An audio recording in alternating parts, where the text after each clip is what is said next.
Нұргүл Есілчай қазіргі түрік киносының ең жоғары жалақы алатын жұлдыздарының бірі.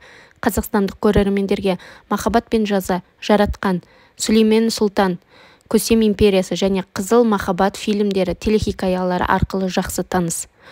Нұргүл Афьон-Карахисар ауыл шаруашылық қаласында дүниеге келген, бірақ балалық шағы Измирде өткен. Есілчай тегі түрік тілінен аударғанда көкшай деп аударылады. Сондықтан ата-анасы қызына хош иісті немесе хош иісті дегенді білдіретін Нұргүл есімін берді. Нұргүл Анталиядағы театр студиясында, содан кейін Эскишехир университетінің актерлік факультетінде оқыды. Университеттен кейін елдегі ең таңдаулы театр ұжымдары қызға есігін айқара ашты. Нұргүл шығармашылық өмірбаянын театрдағы басты рөлдерден бастады. Актриса сахнада көп ойнады. Оның ішінде ол Офелия рөлін сомдаған Гамлеттің және басты кейіпкер Бланш де Буанның рөлін сомдаған Трамвай есімді қалау спектакльдерінде. Нұргүл Есілчай тек киноактриса ретінде қарқынды дамып келе жатқан мансабы үшін театрдан кетті. Алдымен Нұргүл Есілчай теледидардағы дебют жасады. Актриса 1998 жылы экранда пайда болған «Бәрі жақсы болады» жеңіл комедиясына шақырылды. Нұргүл 3 жыл бойы екінші көктем отбасылық сериалында ойнады. Есілчай кадрға кейіпкер Гүлсім бейнесін сомдаған. Комедиялық мелодрама бір күні әйелі жоғалып кеткен орта жастағы қолөнерші туралы. Әкесінің 3 қызын асырау үшін қалдырады.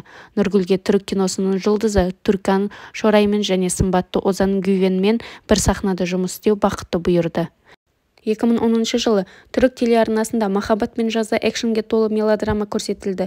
Онда Нұргүл Есілчай мен Мұрат Йылдырыммен араласады. Бұл сериалды фильм актрисаны шетелде танымал етті. Өйткені көптеген елдер, соның ішінде Қазақстан да сериалды көрсету құқығын сатып алды.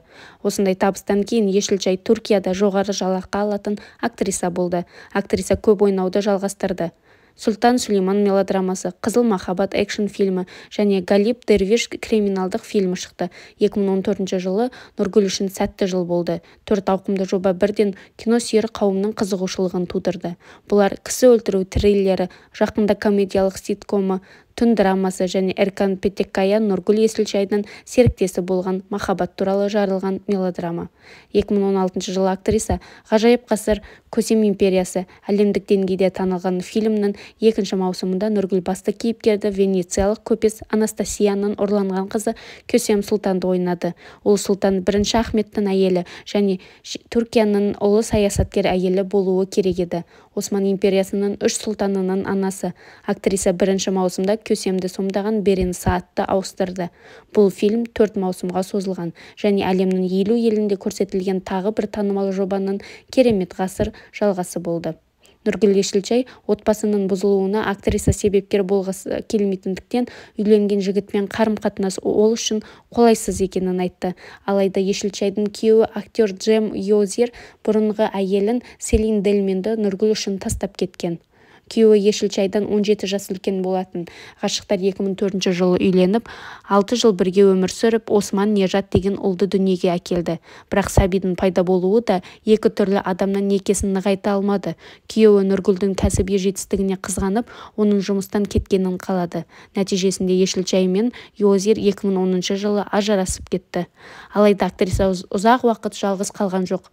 Көп ұзамай оның жеке өмірінде өзгерістер болды. Актрисаның жан ғашығы бар, режиссер Толга Карачелик. Бірақ Нұргүл Есілчай бұл қарым-қатынасты заңдастыруға асықпайды, өйткені ол бірінші некеде күйіп кеткен. Ғашықтар бірге көп уақыт өткізеді және әлеуметтік кештерден тыныш босаңсыған демалысты жақсы көреді. Актрисаның өзі бұл одақты қонақ неке деп атайды, өйткені Карачелик пен Есілчай бөлек тұрады. Нұргүл туралы тағы бір қызық факт: Есілчай дарынды суретші және өз картиналары арқылы кескіндеме әлемінде танымал бола алады. Көпшіліктің сүйікті Инстаграм желісі бар. Онда актриса жанкүйерлерін жеке фотоларымен қуантады. Әсіресе Есілчай селфи жасағанды жақсы көреді.